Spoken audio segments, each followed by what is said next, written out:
আসসালামু আলাইকুম ফ্রেন্ডস, কেমন আছেন? আপনাদের সামনে একটা ছোট্ট একটা ব্লগ নিয়ে চলে এসেছি। আজকের ইন্টারেস্টই হবে। আশা করি আপনারা সবাই ভালো আছেন। আর সমস্ত যারা ভাই বোন, ছোট ছোট ভাই বোন, কাকা কাকি যে যেখান থেকে দেখছেন, ভিডিওটা স্কিপ করবেন না। ভিডিওটা একটু ভালোভাবে দেখবেন। ভিডিওটা যারা এখনও দেখিনি তারা অবশ্যই দেখার চেষ্টা করবেন, পাশে থাকবেন। চলে আজকে ছোট্ট একটা ব্লগ নিয়ে আপনাদের সাথে ছাদ বাগানে চলে এসেছি। আজকে ছাদ বাগানে আমি কী করছি সেই বিষয়ে আপনাদের সাথে আলোচনা। থাম্বনেল দেখেই বুঝতে পারছেন। তাহলে আজকে চলে এসেছি ছাদ বাগানে। প্রথমে সকালবেলা ভোরবেলা উঠেছি, উঠে আমি চলে আসলাম ঝাড়ু দিতে। কেন প্রত্যেকে ছাদ বাগানে 1 মাস হয়ে গেছে। এই ছাদ বাগানটা পুরো আমার শখের। আমি ছাদ বাগান করতে প্রচুর ভালোবাসি। এর থেকে প্রচুর সবজি সব কিছুই আমি পাই। আর চলে আসলাম গম দিতে। এখানে আমার পায়রা আছে, 30-40টা পায়রা আছে, আরও ছিল। এতে আমি প্রচুর লাভবান হই। আপনারা যদি লাভবান হয় অবশ্যই আমার মতন এরকম পুষতে পারেন। তা আমার এখানে 160 টাকা করে জোড়া হয়, 150 টাকা করেও বিক্রি করি আমি। তা এখানে আমার গম চাল সমস্ত সব কিছু আমার যা কিছু কেনা আমি কিনে এদেরকে খাওয়াই। তা ইনশাআল্লাহ আমি যদি এদের আরও বড় জায়গা করতে পারি তাহলে আরও আমি এদের লাভবান হতে পারবো। আমার হাঁস মুরগি সমস্ত সব কিছু আমি পুষি। আমার ছাগলও ছিল, তা ছাগল বিক্রি করে দিয়েছি। তা এই ছাদ বাগান করেছি, তা আশায় আবার মনে করছি যে আপনাদের সাথে শেয়ার করব। আপনারাও যেন এরকম ঘরে নিজের স্বামীর পাশে থাকতে পারেন আমার মতন। আমি সমস্ত সব কিছু সেলাই কাজ থেকে শুরু করে সমস্ত ঘরের সমস্ত সব কিছুই করি।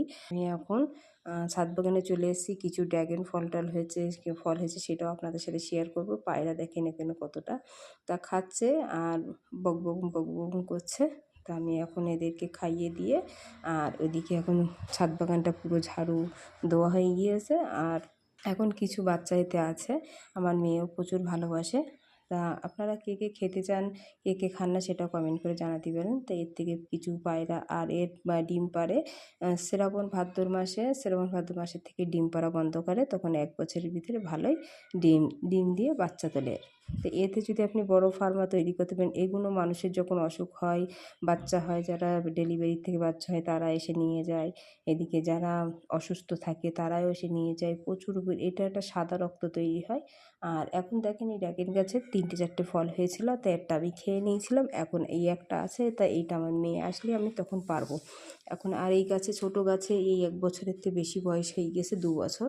তা ভালোই এতে ফল হয়। আবার এই নতুন ফুল ধরছে, অনেকটাই ফুল আবার ধরেছে। এখন কিছু দেখেন এই সাইডে একটু বৃষ্টি হলে প্রচুর ভর্তি হয়ে যাবে, একদম মোটে একটুও যে গাছে কোথাও জায়গা পাবেন না। প্রচুর মিষ্টি। সে অনেক চাষ করে যারা, তখন এগুলো ভালো লাগে না। আর ছাদ বাগানে বিনা সারের জিনিস প্রচুর ভালো লাগে। আর কিছু দেখেন এই ঘাস হয়েছে, ছাদ বাগানে প্রচুর ঘাস হয়েছে। যাদের ছাগল আছে তাদেরকে দিয়ে দেবো। এখন আমার শাশুড়ির আছে ছাগল, সেইগুলো আমি এগুলো কেটে পরিষ্কার করবো। এতে এই বর্ষা আসতেছে, এতে আমার পুরো সবজি এখন করতে হবে। ভেন্ডি, তারপর উচ্ছে গাছ টাছ। তখন ছাদ বাগানে এই বর্ষার সময় যদি ছাদ আপনারা পরিষ্কার না করেন, তখন এই ছাদে অনেক নোংরা জমবে। তখন প্যাচ স্ট্যান্ড করা আমার পুরো তখন ক্ষতি হয়ে যাবে। যাদের প্যাচ স্ট্যান্ড করা নেই তারা যেন অবশ্যই ছাদে এইভাবে না করে। যাদের প্যাচ স্ট্যান্ড করা থাকলেও কি পাথর বসানো থাকলে তাদের অসুবিধে নেই। তা আমার এদিকে এখন প্রচুর ঘাস হয়েছে, সকালে উঠেই আমি চলে এসেছি। আর এদিকে মুরগি পালা তাদেরকে ছেড়ে দিয়ে তাই আমি চলে এসেছি ছাদে কাজ করে। এইখান থেকে কাজ করবো যাই হোক 1-1.5 ঘন্টা ছাদে কাজ করতে লাগে, 1 ঘন্টায় হয়ে যায়। কোনো সময় যদি বেশি কাজ থাকে, কেন আজকে প্রচুর ঘাস হয়েছে, সেই ঘাসগুলো পরিষ্কার করে আমি এতে এবার সবজি বসাবো, সেটা আপনাদের সাথে শেয়ার করবো। এদিকে কিছু কুমড়ো গাছ টাছ হয়েছে কত সুন্দর ফল গাছের ভিতরে। আর এদিকে এখন উচ্ছে গাছ টাছ এই বর্ষার সময় প্রচুর ভালো হয়। তো এত ঘাস হয়েছে, ঘাসের জন্যই পুরো টেরে ভর্তি হয়ে গেছে। আমি তো সময় পাচ্ছি না কাজের জন্যে। আর এইদিকে সমস্ত টেরেতে যা যেখানে ছিল সবই পরিষ্কার করছি। তার একটা বিষয় লাভবান, যদি আপনারা মুরগি চাষ করেন, মুরগি আমারও আছে। আমি 2টো নিয়েছিলাম, ছোট 100 টাকা করে 2টো। তার থেকে আমি কতটা পিলে করেছি, পিলে হয়েছে, হাঁস হয়েছে। তার সাথে আমার অনেকটা প্রচুর এর সাথে আমি ইনকাম করে নিজের বাড়িতে সংগ্রহ করতে পারবো। আর দেখেন এই যে লেবু গাছে, এটা মালটা লেবু, এটা কাঁচাই হলো, এটা পাকাই না, এটা কাঁচাই করলে রস হয়। তো এটা এখনও বড় হয়েছে। আর এটা আনারস হয়েছে, আনারসটাই 4-5 দিন পর। আর এটা আমি কেটে নেবো, কেটে আমার বাচ্চাদেরকে খাওয়াবো। আর এই পেয়ারা গাছটা, এ তো পেয়ারা, লাল পেয়ারা। আর এদিকে আরও দেখেন কুল গাছ আছে, কুল গাছে এখন অসময় ফুল ফুটেছে, ফুল ধরে ওতে এখন কুল ধরেছে। আর এদিকে এখনও যা কিছু আপনারা যদি ছাদ বাগান থেকে শুরু করে সমস্ত সব কিছু দেখেন, কুমড়ো গাছটা এই দেখেন ফুল হয়েছে, অনেক দূর থেকে দেখা যাচ্ছে না, ছোট ছোট আছে। আর এখন এই পাশে দেখেন কুমড়ো গাছ দেখা যাচ্ছে। এই কুমড়ো গাছটা নিয়ে আমি এখন ওই সাইডে অ্যালবেস্টার আছে, অ্যালবেস্টার ওইদিকে নামিয়ে দেবো। আর উচ্ছে এত ছোট গাছে কতটা উচ্ছে হয়েছে একটু ভেবে ভেবে দেখেন যে এইরকম যদি ছাদ বাগানে আপনি যদি নিজের বাড়িতে দাদাদের যদি আপনি সাহায্য করতে পারেন, তাহলে অনেকটা আপনার সংসারে থেকে আপনি অনেকটা গোছাতে পারবেন। আর এই দেখেন ছোটো ডালিম গাছে কি সুন্দর ডালিম হয়েছে। এই ডালিম গাছটা একটু বাড়িতে আপনার দাদা ডালিম এনেছিল, সেই ডালিম থেকে খাওয়া থেকে বীজ থেকে তাই আর ডালিম হয়েছে। আর এদিকে আমি অনেক অনেক কষ্ট করি আমার কাজের জন্যে। ছাদেতে চলে আসলাম, এসে 2 কাপ দুধ চা তৈরি করলাম, করে আজকে ব্রিটানিয়া দিয়ে সামান্য জিনিস দিয়ে এখন আমাদের সকালবেলা নাস্তা হবে। আর আমার ছেলে দেখেন 1 কাপ করে চা না দিলে খেতে চায় না। আপনারা কমেন্ট করে জানাবেন যে বাচ্চাদের অতটা চা খেতে নেই, আমার ছেলে বিশ্বাস করে না। দেখেন বলছে বড়দেরই খেতে নেই, আমাদেরই খেতে আছে।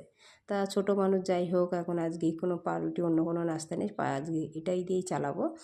আর আপনাদের যদি অবশ্যই ভালো লাগে আমার পাশে থাকবেন, তাহলে আপনাদের দোয়ায় আমি এগিয়ে যেতে পারি। আর সবথেকে বড় হলো কথা, আপনারাই সবথেকে আমার সদস্য, এই সদস্যদের অসংখ্য অসংখ্য ধন্যবাদ।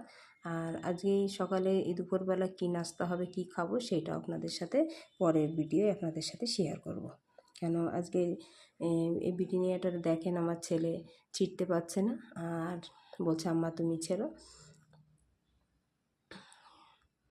ছেলে বলছে আম্মা তুমি পাউরুটি আনোনি, আজকে রুটি করোনি। আমি বলছি না করিনি বাবা, আজকে তুমি এই দিয়ে খাও, তারপর আমি দুপুরবেলা লাঞ্চের পরে আবার বিকেলে রাত্রে রুটি করে রেখে দেবো। কোনো সময় রাত্রে রুটি করে রেখে দেই, সেটাও দিয়েও সকালবেলা ভেজে দেই না, সকালে করি। তা আজকে টাইম পাইনি, ছাদ বাগান থেকে এসে দেরি হয়ে গিয়েছে। তা আজকে এই পর্যন্ত আপনাদের সাথে কথা বলে শেয়ার করলাম। ভালো লাগলো অবশ্যই একটা লাইক শেয়ার সাবস্ক্রাইব। ভালো থেকেন, সুস্থ থাকেন, আল্লাহ হাফেজ, টাটা।